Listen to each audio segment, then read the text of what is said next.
नमस्कार रसिक श्रोते हो, नमस्कार. इंद्रधनुष्य या कार्यक्रमात मी वैष्णवी तुम्हा सर्वांचं मनपूर्वक स्वागत करते. श्रोते हो, एप्रिल मे म्हटलं की बाजारपेठा आंबा, काजू, फणसाच्या सुगंधाने दरवळून जातात आणि रस्त्यावरही वेगळीच लगबग दिसते. MH08च्या गाड्यांसोबत इतर वाहनांचीही वाढती वर्दळ लक्ष वेधून घेत असते. आपल्या रत्नागिरीकडे पर्यटक ओढले जातात. मग ते गणपतीपुळे असो, पावस असो, रत्नदुर्ग किल्ला किंवा टिळक जन्मभूमी असो, अशा प्रसिद्ध स्थळांचं दर्शन घेतलं जातं. पण श्रोते हो, रत्नागिरी फक्त तेवढीच नाही. या भूमीत अजूनही अनेक निसर्गरम्य, ऐतिहासिक आणि कमी परिचित पर्यटन स्थळं दडलेली आहेत. आपल्या रत्नागिरीचा इतिहास आणि संस्कृती आपल्या शब्दातून, कॅमेऱ्यातून आणि ब्लॉग्समधून जगासमोर मांडण्याचं काम करणारा उत्साही तरुण आज आपल्या स्टुडिओत आपल्या भेटीला आला आहे. रत्नागिरीवर मनापासून प्रेम करणारा, भटकंती करत या भूमीच्या कहाण्या, ऐतिहासिक वारसा उलगडणारा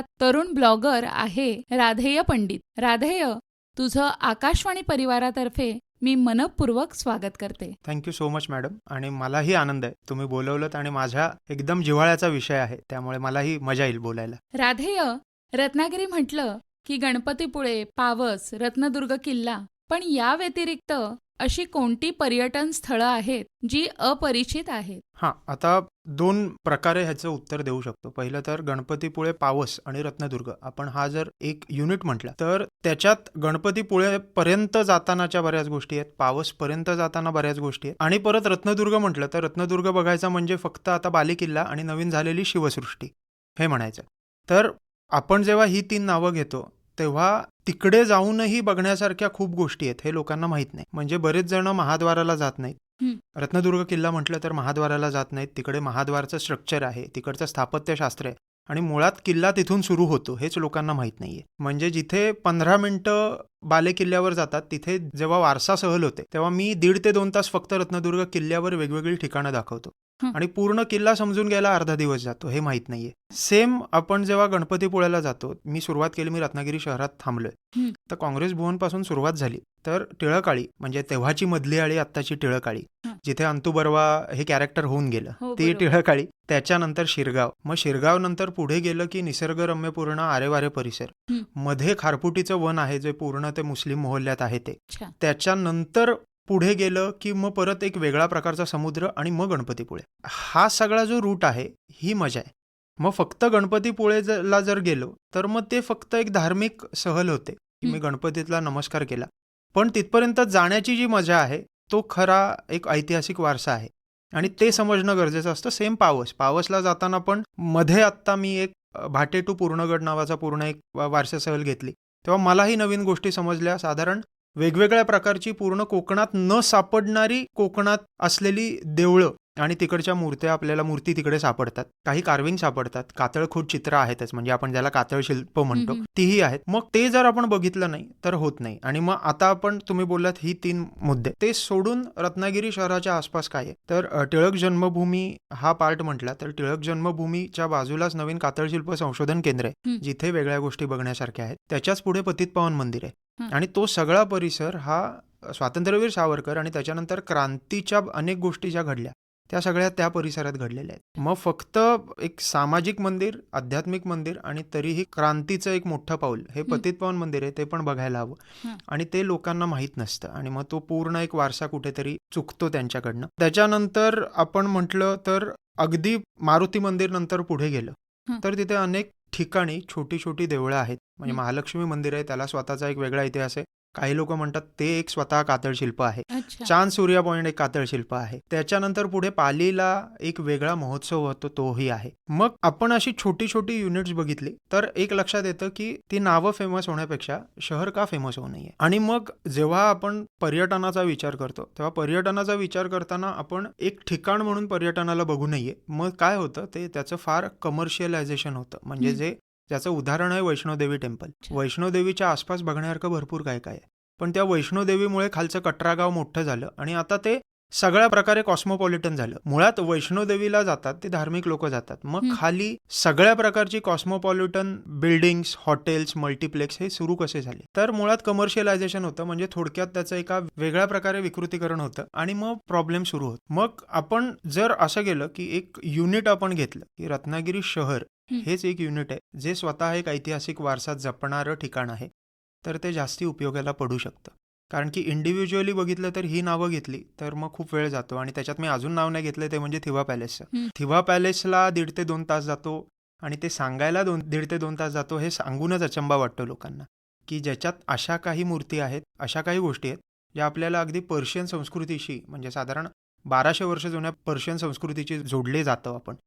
मग तशा मूर्ती आहेत, तशा वेगवेगळ्या तिकडे सतीशिळा आहेत, विरगळी आहेत. त्याची पण माहिती लोकांना सांगायला हवी, आणि तेही सांगायला हवं. तर एक युनिट म्हणून भरपूर बघण्यासारखं आहे. तुम्ही इंडिव्हिज्युअली एक एक पार्ट बघितलात तर मग ते अपूर्ण होतं, आणि मग ते पूर्णत्वास कधीच जात नाही. आता जी तू काही ठिकाणं सांगितलीस त्याची माहिती तू कशी मिळवलीस? पहिलं तर माहिती मिळवायचे स्रोत दुर्दैवाने खूप कमी आहेत. कमी आहेत पेक्षा खूप दडलेले आहेत. ह्याची कारणं वेगळी असतात. ह्याचं कारण काय आहे की तुम्हाला एक सरळसोट इतिहासावरचं पुस्तक कधीच मिळत नाही. कोकणात देवळांच्या इतिहासावर भाष्य करणारी लोकं खूप आहेत, पण त्याची संरचना कशी होती, त्याचं स्थापत्यशास्त्र कसं होतं ह्याचा अंदाज लावावा लागतो. हा पहिला मुद्दा. म्हणजे मी हे देवळांबद्दल, धार्मिक गोष्टींबद्दल बोललो. दुसरी गोष्ट अशी आहे की त्याचे व्हर्जन्स खूप आहेत. म्हणजे त्याच इतिहासाला वेगवेगळे फाटे फुटलेले आहेत. हे काय भारतीय परंपरेतल्या इतिहासाची पण गोष्ट आहे, तेच कोकणात झालेलं आहे. म्हणजे आपण एक थिबा राजाचा इतिहास बघितला तर सुधाशहाचं एक फेमस पुस्तक आहे किंग इन एक्झाईल, ते वाचलं तर आपल्याला एका प्रकारे किंवा एका अंगाने इतिहास समजतो. पण त्याच्यानंतर स्थानिक लोकांना विचारलं तर एक वेगळ्याच प्रकारचा इतिहास समोर येतो, आणि मग लक्षात येतं की ह्याच्यामध्ये कुठेतरी इतिहास आहे. तो एक प्रॉब्लेम येतो. त्यामुळे मग अभ्यास करायचा असेल तर अभ्यास कसा सुरू करावा हा पहिला चॅलेंज होता. म्हणून एक ज्ञानाचा सर्वात मोठा स्रोत कुठला जो लगेच ॲक्सेसिबल आहे ते म्हणजे नगर वाचनालय. मग नगर वाचनालयात रोज जायचं, त्यांना प्रश्न विचारायचे, मग प्रश्न विचारून त्यातलं कुठलं तरी एक पुस्तक निवडायचं, मग ते पुस्तक वाचत बसायचं. मग त्या 100 पानी पुस्तकात काहीतरी 2 ते 3 रेफरन्स मिळायचे. मग ते रेफरन्स घेऊन तिकडे जायचं, तिकडे ते बघायचं, आणि तिकडे स्थानिक लोकांना विचारायचं, आणि मग त्याचे काही पुरावे मिळत आहेत का बघायचं, आणि मग त्याची शहानिशा करून अभ्यास करायचा. हा एक प्रकार खूप वेळा केलेला. जर दुसरं कुठले सण उत्सव म्हटले किंवा काही ठिकाणं म्हटली तर स्मरणिका खूप लोकांनी छापलेल्या आहेत. म्हणजे शतक महोत्सवी वर्ष, रौप्य महोत्सवी वर्षाच्या स्मरणिका आहेत, काही देवळांच्या स्मरणिका आहेत, काही संस्थांच्या स्मरणिका आहेत. तर त्याच्यात मला जुने फोटो मिळाले, जुनी माहिती मिळाली. मी जुनी माहिती मिळाली म्हणत असताना ते पण तेव्हाच्या जाणकारांनी लिहिलेली ती माहिती आहे. त्याच्यात ती अस्सल किती आहे हा प्रश्न पडतोच. पण ह्याच्यासाठी तेच असतं की थोडं आपल्याला बिटवीन द लाईन समजून घ्यावं लागतं. ते बिटवीन द लाईन समजून घेऊन त्याची शहानिशा करून मग हे असं असू शकतं असं आपण म्हणू शकतो. आणि परस्पर विरोधी मतं पण एका गोष्टीबद्दल मिळतात, त्याचा पण अभ्यास केला. आणि त्यात परत गॅझेट, म्हणजे लास्ट वन इज गॅझेट, की मी गॅझेट वाचायला सुरुवात केली, आणि मग गॅझेटमध्ये बरीच उत्तरं मिळाली. पण तेच आहे की ती शहराची संस्कृती कधीच सांगत नव्हते. गॅझेट हे ब्रिटिशांनी 1880 साली लिहिलं. त्यांनी कसं ॲडमिनिस्ट्रेशन केलं ह्याची उत्तरं दिली. पण स्थानिक लोक कशी जगत होती, त्यांचं राहणीमान काय होतं, त्यांनी जाती पोटजाती किती आहेत हे लिहिलेलं आहे, पण एकमेकांशी संबंध कसे होते ह्याच्याबद्दल फार भाष्य केलेलं नाही आहे. मग ते समजणं गरजेचं असतं, आणि ते समजताना तुम्हाला सर्वात पहिलं करायचं काय तर त्या ठिकाणी जाऊन ते पूर्ण ठिकाण समजून घेणं, बघणं, त्याचा अनुभव घेणं, आणि सारखं सारखं जाणं. म्हणजे आपण म्हणतो ना की एक पुस्तक 5व्यांदा किंवा 6व्यांदा वाचताना सुद्धा नवीन गोष्ट समजते, तर तसं आहे ते की तुम्ही त्या पुस्तकाच्या घरावरनं सतत जावं, मग तुम्हाला अजून वेगळं समजतं. तर तसं आहे. आधीची लोकं म्हणजे इतिहासकार ज्यांना मी मानतो, प्र.के. घाणेकर आहेत, स्वतः पांडुरंग बलकवडे आहेत, बाबासाहेब पुरंदरे आहेत, किंवा आत्ताचे वैशंपायन म्हणून आहेत, कौस्तुभ कस्तुरे आहेत, त्यांना जेव्हा वाचतो तेव्हा ते जे बोलतात ते म्हटलं तसं आपण अप्लाय करून बघू. मग राजवाड्यावर गेलो तरी राजवाड्यावर आत्ता परत एकदा गेलो तरी नवीन काहीतरी समजतं, आणि त्याची एक मजा समजते. थिबा पॅलेसला गेल्यावर वेगळं काहीतरी समजतं. रत्नदुर्ग किल्ल्यावर आत्ताच रिसेंटली मंकलाची नवीन मला कार्विंग सापडली, जे आधी कधीच सापडली नव्हती. एक सूर्यमूर्ती सापडली जी खूप झिजली, आणि ती कुठेतरी अशी एकदम कोपऱ्यात कुठेतरी पडलेली आहे. मग ते सापडून मग त्याच्यावर अभ्यास सुरू होतो. पण असं सापडायला तुम्हाला सारखं जावं लागतं तिथे, आणि त्या रस्त्यावरनं गेलात की तुम्हाला गोष्टी समजतात, आणि परत डोळस भटकंती लागते. हे सगळं करून तुम्ही फक्त तिथे गेलात आणि तिथे कानात हेडफोन्स टाकून जर गाणी ऐकत तो फील घेत असाल छत्रपती शिवाजी महाराजांचा इतिहासाचा वगैरे, तर त्याला काही अर्थ नाही.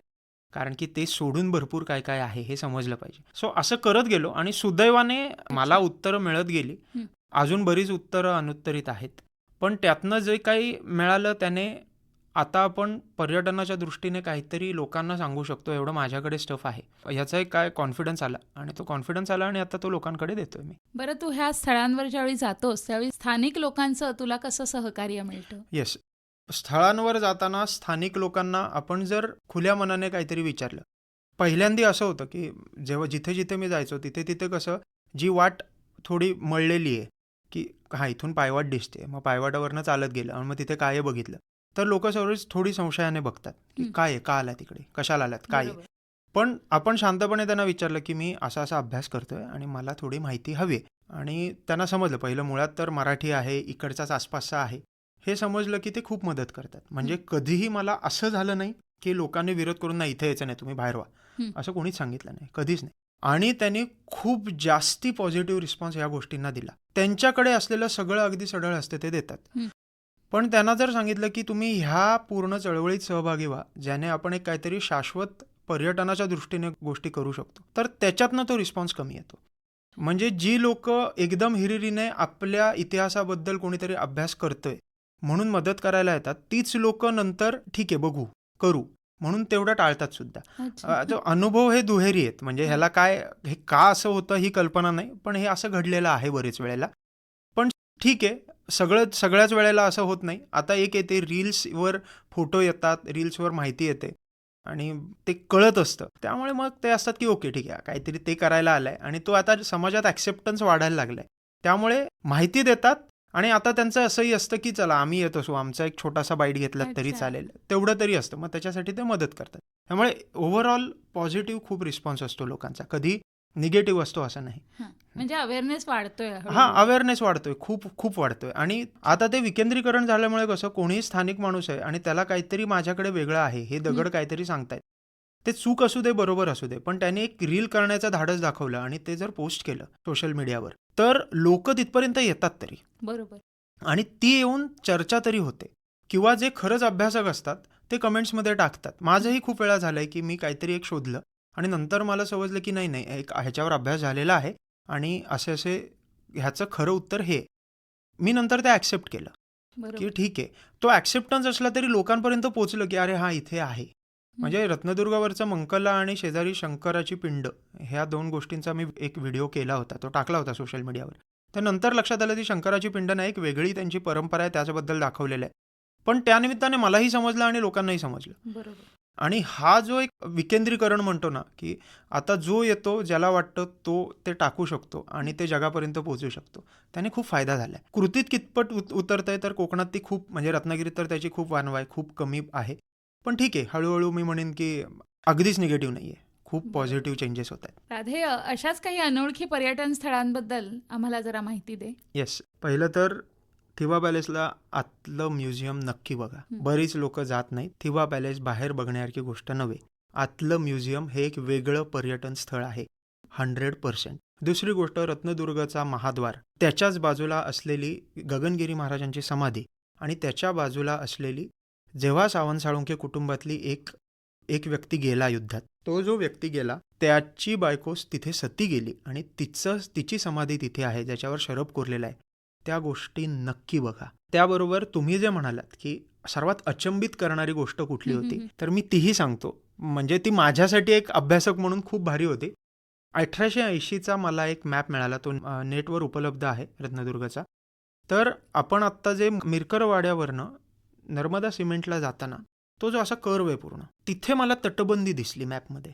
मी म्हटलं अरे ही तटबंदी आहे, तर म्हटलं बघूया चला, म्हणून मी तिथून चालायला सुरुवात केली. तर रस्ताच दिसतोय काय आणि झाडी वगैरे सगळी. मी म्हटलं जरा आपण खाली उतरूया बघूया, आणि खाली घेऊन जाऊन म्हणालं जरा लेफ्टने चालत जाऊ. तर लेफ्टने चालत गेल्यावर थोडी झाडी मी ओलांडली आणि त्याच्यानंतर 7 फूट तटबंदी मला खाली दिसली. म्हणजे माझ्या हाईटच्या वरची तटबंदी अगदी सलग कुठपर्यंत आहे, तर ते जे ब्रेक वॉटर आहे पुढे तिथपर्यंत आहे, मध्ये 2 बुरुज आहेत. मी वेडा झालो. मला एक लक्षात आलं की ही तटबंदी ही एवढी सलग आहे, त्या तटबंदीवर आपला रस्ता बांधलेला आहे आणि ती तटबंदी सलग तटबंदी आपल्याला दिसते.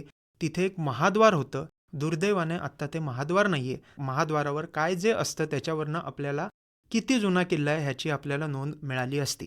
पण हा एक मी ते बघितल्यावर मला जो आनंद झाला तो अफाटच होता. पण त्याच्यापेक्षा दुर्दैवाची गोष्ट ही मला त्याच्यानंतर समजली, जो माझ्यासाठी धक्का होता. मी एका ग्रुपला घेऊन किल्ल्यावर गेलो. रत्नागिरीतली स्थानिक लोकच होती आणि तेव्हा मी त्यांना सांगितलं अशी एक तटबंदी होती. आता त्याचे दगड वगैरे सापडत नाहीत, ही दुर्दैवाची गोष्ट आहे. तर मला एक काका आहेत, फारच वयस्कर आहेत ते आले आणि म्हणाले की अरे ते तटबंदीची गोष्ट मला माहिती आहे. म्हटलं हो सांगा ना प्लीज. ते म्हणाले 1975 की 77 साली वगैरे नर्मदा सिमेंटचं काम सुरू झालं. आता त्याला अल्ट्राटेक म्हणतो. ते काम सुरू झालं तर आम्हाला सांगितलं होतं की ती जी तटबंदी आहे ती तटबंदी जरा चांगली करा. त्याच्यावरनं रस्ता हवाय तिथपर्यंत जायला. तर ती तटबंदी तेव्हा काहीतरी 10 की 12 फूट होती. पूर्ण नव्हती पण 10-12 फूट तटबंदी होती. तर रस्ता करायला ती दगड वगैरे काढायला सांगितले. ते दगड निघेना कारण की तटबंदी मोठी होती, जाड होती. म्हणजे उभी आपण 22 फूट म्हटली तरी आडवी 4-5 फूट होती. म्हणजे असं जाड होतं ते. तुम्ही म्हटलं मग केलंत काय? तर आम्हाला सरकारने डायनामाइट लावून फोडायला सांगितली आणि ती तटबंदी डायनामाइट लावून आम्ही फोडली. मला आत्ता 2026ला ते किती वाईट झालं हे समजतंय. मी ऐकून उडालो होतो. मी त्यांना म्हटलं पण मग दगड कुठे गेले? म्हणाले आता ते दगड सापडत नाहीत, पण ती डायनामाइट लावून फोडलेली मला आठवते. हा एवढा माझ्यासाठी धक्कादायक विषय होता की मी असा विचार करतो की अरे ब्रिटिशांनी कुठे आपल्याला काही केलं, आपणच आपले विनाश केलेला आहे आपल्या गोष्टींचा. आणि मी उडालो. हा माझ्यासाठी मी म्हणेन ना सर्वात धक्कादायक गोष्ट कुठली आहे तर अगदी बगलेत असलेल्या रत्नदुर्गची जी सर्वात मोठी धक्कादायक गोष्ट आहे आणि ती तटबंदी मुद्दाम बघा. त्याबरोबर आता मी जरा विषयांतर करतो. त्याबरोबर तुम्ही जर पावसला जात असाल तर पुढेच रत्नेश्वर आणि विश्वेश्वर नावाची 2 नितांत सुंदर देऊळं आहेत, ती बघा. पावसला जाताना पूर्ण कोकणात ब्रह्मा, विष्णू आणि महेश हे एकत्र आहेत असं एकच देऊळ आहे गोळपमध्ये. ते नक्की बघा कारण की त्या मूर्ती अतिशय सुंदर आहेत. पेशवे पूर्व काळातल्या असाव्यात. मला एक्झॅक्ट त्याचं डेटिंग माहीत नाही. मी आयकोनोग्राफीच्या लोकांना म्हणजे इंडोलॉजीच्या लोकांना विचारलं नाही अजून. पण शंकर आपल्याला पिंडी स्वरूपात खूप मिळतो. पण तिथे शंकर हा उभा एक व्यक्ती म्हणून आहे. समभंग अवस्थेत ब्रह्मा, विष्णू, महेश एकत्र उभे आहेत. त्या मूर्ती बघितल्या की तेव्हाची कलाकुसर काय असेल ह्याच्या आपल्याला गोष्टी समजतात. त्याबरोबर शिरगावमध्ये आदिष्टीचं देऊळ आणि खाली भवानी रुद्र सोमेश्वर नावाचं देऊळ आहे. 350 वर्ष जुनं देऊळ आहे. ते पण बघा, त्याचं स्थापत्यशास्त्र बघा. आणि शेवटी म्हणजे to end all is this things, नैसर्गिक दृष्ट्या आपले सडे हे अतिशय सुंदर आहेत. म्हणजे तुम्ही मे महिन्यात त्या सड्याचा त्याच अँगलने तिथूनच फोटो काढा. तुम्ही पावसाळा सुरू झाला की 2 महिन्यात तो फोटो काढा. हिवाळ्यात तो फोटो काढा. लिटरली वेगवेगळ्या शाली सड्याने अंगावर घेतल्यात असं लिटरली रंग असतात. मग ते का नाही दाखवायचे? आणि मग ते बघा. म्हणजे कोकण यायचं आहे ना तर सुट्टी आहे तेव्हा येऊ नका.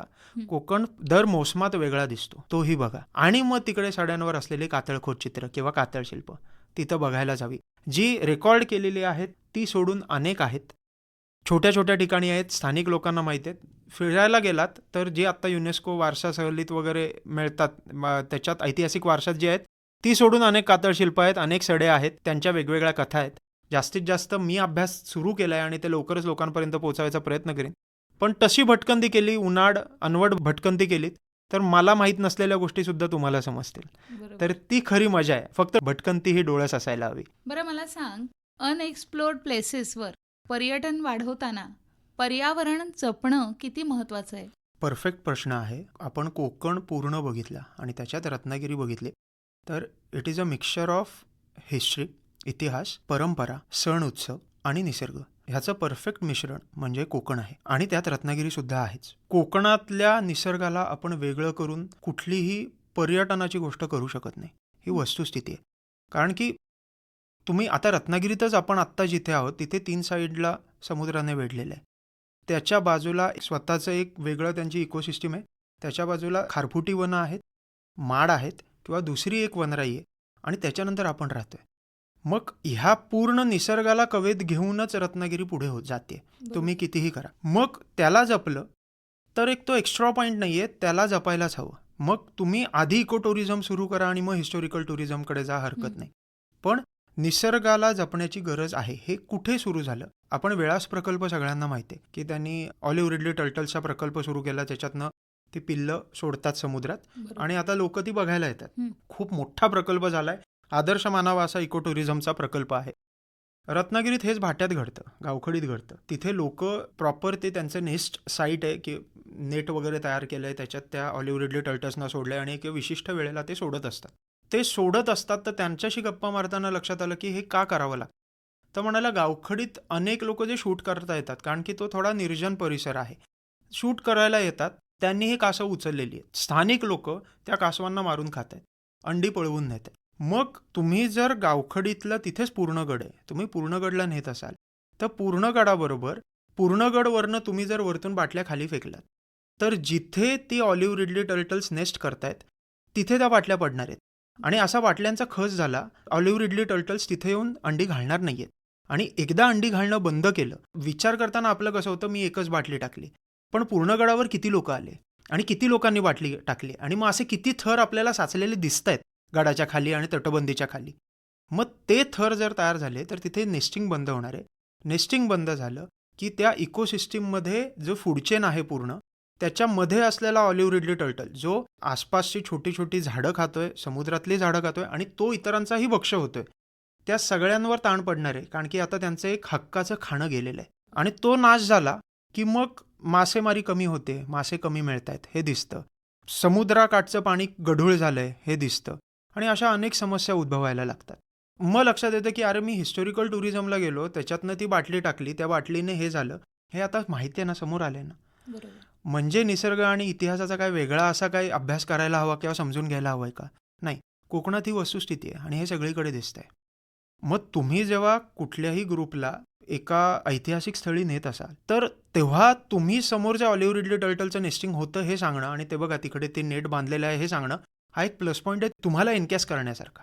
आणि प्लस निसर्गाचं संवर्धनही करू शकतो. मग निसर्गाचं संवर्धन केलं तर लोक जास्त येणार आहेत, कारण की कोकणातली आत्ता मॅक्झिमम व्हिडिओ बघा, कोकण टाकल्यावर पहिलं तर समुद्राकाठची असं प्रवास आरेवारेचा एक व्हिडिओ दाखवलेला असतो आणि तिथे समुद्र दिसतो हे दिसतोय. तिथेच जर प्लास्टिकचा खच असेल तर कोण येणार आहे? बरोबर. म्हणजे पर्यटनाचा आपण विषय बोलतोय म्हणून की ते परफेक्ट जे कॉम्बिनेशन आहे ते परफेक्ट कॉम्बिनेशन तसंच ठेवलं तरच लोक इकडे येणार आहेत, नाहीतर ते अवघड पडतं. आणि मग जे येणारे आहेत ते काही ठराविक लोक येतात ज्यांना कशाचीच काही पडली नाही आहे, त्यांना तो उपभोगवादी हा जो काही विषय आहे की मला समुद्र दिसला, मी 4-5 फोटो काढले, फोटो काढून निघून गेलो आणि तिथेच काय तो कचरा केला, ते पुढचं बघतील. हा ज्या विचारांची लोक आहेत जी अपेक्षित नाहीत, ऑफकोर्स ती अपेक्षित आहेत, पण अशी 100 लोक येत असतील त्यातली एक 20 ते 30 लोक अशी असलेली गरजेची, उरलेली 70 लोक ज्यांना खरंच हे बघायचंय, हे टिकवायचंय, ह्याचा विचार करायचा, हे लोकांपर्यंत पोचवायचे, मग ती कुठेतरी लांब जातात आणि मग तो पूर्ण त्याचा आपला हेतूच शून्य होऊन जातो आणि मग ती मजा संपते त्याची. राधेय, आज अनेक ब्लॉगर्स एखादं सुंदर अनोळखी ठिकाण आपल्याला दाखवतात, पण त्याचं एक्झॅक्ट लोकेशन जाणीवपूर्वक सांगत नाहीत. कारण गर्दी वाढली तर त्या ठिकाणाचं नुकसान होईल, पर्यावरण आणि त्या ठिकाणची शांतता धोक्यात येईल अशी त्यांना भीती असते. याबद्दल तुझं मत काय आहे? सोशल मीडियावर साधारण 2019 नंतर बरेच असे रील्स यायला लागले आणि कोरोनाच्या काळात तर लोक भटकी खूप झाली. ती घराच्या कधी बाहेर पडतोय आणि बाहेर पडून असे रील्स तयार करतोय ह्याचा एक फोफावलाच विषय. आणि तेव्हा रत्नागिरीत राहूनही आम्हाला रत्नागिरीतल्या गोष्टी माहीत नाहीयेत अशी अनेक ठिकाणे लोकांनी टाकायला सुरुवात केली. सुरुवातीचा ट्रेंड असा होता की त्याच्यात लोकेशन टाकलं जायचं, म्हणजे किंवा असंही असायचं काही लोकांना ते अनेक लोकांपर्यंत पोचावं म्हणून कमेंट सेक्शनमध्ये तुम्ही फक्त लोकेशन असं टाका, आम्ही तुम्हाला लोकेशन टाकतो, असं लोकेशन मिळायचं. पण दुर्दैवाने अशी गोष्ट झाली की अनेक वेळेला असं लोकेशन टाकल्यानंतर तिथे एवढी गर्दी व्हायची, तर एक धबधब्याचा व्हिडिओ गेला की हा छोटा धबधबा आहे, सेफ आहे, तिथे आम्ही मजा केली, तुम्ही मजा करा, 1000 लोक तिकडे जातील. पण तेच सांगितलं इथे एक मूर्ती आहे, ते देऊळ सुंदर आहे, शांत आहे, त्या मूर्तीचा अनुभव घ्या, एकदा मूर्ती मुद्दाम बघायला या, तर 5 लोकच जातील. म्हणजे त्याच सेम व्यक्तीने एका मूर्तीबद्दल आणि देवळाबद्दल टाकलंय तर लोक कमी जात आहेत, पण धबधब्याबद्दल टाकलंय तर लोक जास्ती जात आहेत. ह्याचा अर्थ सरळ होता की त्यांना ती मजा करायला जायची आणि मॅक्झिमम लोक जी मजा करायला जातात ती तिथे किचाट करून सगळी घाण करूनच जातात. आपल्याकडे एक परंपराच अशी आहे की कोणीतरी खरकटं टाकावं आणि दुसऱ्याने साफ करावं, ही परंपरा झाली की काय ते करतील स्थानिक लोक. मग ट्रेंड बदलला आणि कमेंट्समध्ये अशा चर्चा येऊ लागल्या की भाई लोकेशन टाकू नको, आम्ही शोधतो, साधारण कुठे समजलं ठीक आहे, किंवा आम्ही तिथे राहतोय, आम्ही अनेक वेळा तिकडे जातो, पण आता त्याचं बाजारीकरण होईल, तू अजिबात ते लोकेशन टाकू नको. किंवा अजून एक विषय असा झाला की अनेक लोक, जरा साहसी कुठलं तरी ठिकाण होतं तिकडे गेले, त्यांना तिकडचा अंदाज नव्हता आणि बुडून मेलेत किंवा पडून मेलेत. ह्या गोष्टी पण वाढायला लागल्या आणि मग त्यामुळे लोकेशन न टाकणं ही परंपरा वाढायला लागली. आजकाल ते तुम्हाला खूप वेळेला दिसतं. म्हणजे आपण असं म्हणू की सोशल मीडियावर 10 असे व्हिडिओ गेले असतील तर त्यातल्या 6 किंवा 7 ठिकाणी आता लोकेशन टाकली जात नाही. फक्त असं ठिकाण आहे अनएक्सप्लोर्ड कोकण वगैरे असं काहीतरी येतं आणि रील येते, ती प्रचंड चालते सगळे. आता मुद्दा असा की हे योग्य की अयोग्य. पहिलं तर की 70 ते 80% ते योग्य आहे. कारण असे जर वेगवेगळे लोकेशन्स टाकायला सुरुवात केली तर तिथे घाण होणार आहे 100%. स्थानिक लोकांना त्याचा वैताग होणार हे नक्की. आणि त्याबरोबर थोड्या वेळानं अशी अवस्था होते की जर धबधबा असेल तर तो पाण्याचा स्रोत बंद होईल एवढं तिथे प्लॅस्टिक्स असतं. ही गोष्ट सुद्धा घडलेली आहे. किंवा तिथे एक ठिकाण असेल की तिकडून आता कशेळीचंच पुढे जी घळी आहे, उतरल्यावर जी घळी आहे, आधी शांत निसर्गरम्य छान ठिकाण होतं. आता एकदम कोपऱ्यात जिथून छान दिसतं ते असं ते खाच आहे त्याच्यातून, तिथे आता प्लॅस्टिकचा खच आहे आणि प्लॅस्टिक बॉटलचा खच आहे आणि फार नको त्या गोष्टी तिकडे चाललेल्या असतात. मग हे जर अभिप्रेतच नाहीये आपल्याला तर मग तिथे जाऊन लोक हेच करणार असतील तर ते न झालेलं बरं. म्हणून मी रत्नागिरीत पर्यटन दृष्ट्या काम करणारा व्यक्ती म्हणून मला ते खूप बरंच वाटतं. नका सांगू लोकेशन, काही फरक पडत नाही. राधेय, आपण फिरायला जातो, आनंद घेतो, पण त्या प्रत्येक ठिकाणाची स्वच्छता, सौंदर्य राखण्यासाठी तसंच त्या जागेचं जतन करण्यासाठी कोणती काळजी बरं घ्यावी? पहिलं तर ते कुठलं जे ठिकाण आहे ते ठिकाण हे आपल्या घरातलं ठिकाण आहे असं समजा. दुसरी गोष्ट सिव्हिक सेन्स, जागरूकता असली पाहिजे की आपण जिथे जातोय तिथे आपली कार्बन फुटप्रिंट किती जाते. याचा अर्थ काय, तुम्ही एक प्लॅस्टिक टाकलं तर त्याची कार्बन फुटप्रिंट जर 100 युनिट असेल आणि तुम्ही नुसतं एक ठिकाणी तिथे थांबलात आणि नुसतं चाललात तर तुमची कार्बन फुटप्रिंट 10 युनिट असेल. तर फक्त चालणं कधीही योग्य. तुम्ही जेव्हा तिथे प्लॅस्टिक टाकता तेव्हा त्या प्लॅस्टिकचा किती परिणाम त्या पूर्ण एरियावर होणार आहे ह्याचा तुम्ही फक्त विचार केला तरी ते बास आहे. दुसरी गोष्ट अशी, सेन्सिटिव्हिटी ठेवा. आपण जेव्हा कुठल्याही ठिकाणी जातो तेव्हा त्या ठिकाणाचं काहीतरी महत्त्व आहे. तुम्हाला ते इंटरनेटवर आलेलं आहे, तुम्हाला लोकांनी त्याच्यावर माहिती टाकलेली आहे. अनेक लोक ऐतिहासिकदृष्ट्या, नैसर्गिकदृष्ट्या, भौगोलिकदृष्ट्या त्याचा अभ्यास करतायत. तर तो अभ्यास हा पुढच्या अनेक पिढींना प्रमाण ठरणार आहे आणि 100-150 वर्षानंतर सुद्धा कोणतरी एक व्यक्ती आला तर ते ठिकाण त्याला तसंच बघता आलं पाहिजे आणि त्याचा उपभोग घेता आला पाहिजे. ह्या शाश्वत विकासाची संकल्पना तुमच्या डोक्यात ठेवा. पुढची गोष्ट अशी की सगळीकडेच किचाट करून आनंद व्यक्त करणे हे टाळा. त्याबरोबर जर ग्रुपने जात असाल तर आधी क्लिअर गाईडलाईन्स द्या की ह्या गोष्टी चालणार नाहीत, ह्या गोष्टी होणार नाहीत. आणि ही जबाबदारी जो नेतोय त्याची सर्वात जास्त आहे. डिस्पोजेबल बॅग्स खिशात लिटरली एवढूसे होतात ते, जे आपल्याला कुठेही मिळतात मार्केटमध्ये, ते खिशात ठेवून द्या ना आणि ते उघडले काय जे असेल ते भरा घेऊन झाला. ही एवढी सजगता जे घेऊन जाणार आहेत त्यांनी जरी बाळगली तरी आहे. आणि शेवटचं की प्रत्येक ठिकाण हे व्यसनाचं ठिकाण असू शकत नाही. हे आजकाल फोफावलंय खूप जास्त आणि ती सेन्सिटिव्हिटी एक समाज म्हणून असेल तर त्या गोष्टी होतात, त्या समजतात. श्रोते हो, भटकूया जरूर पण निसर्ग आणि वारशाचं जतन करत. राधेय, रत्नागिरीतील अनेक अनोळखी पर्यटन स्थळांचा सुंदर प्रवास आज तुझ्यामुळे श्रोत्यांना अनुभवता आला.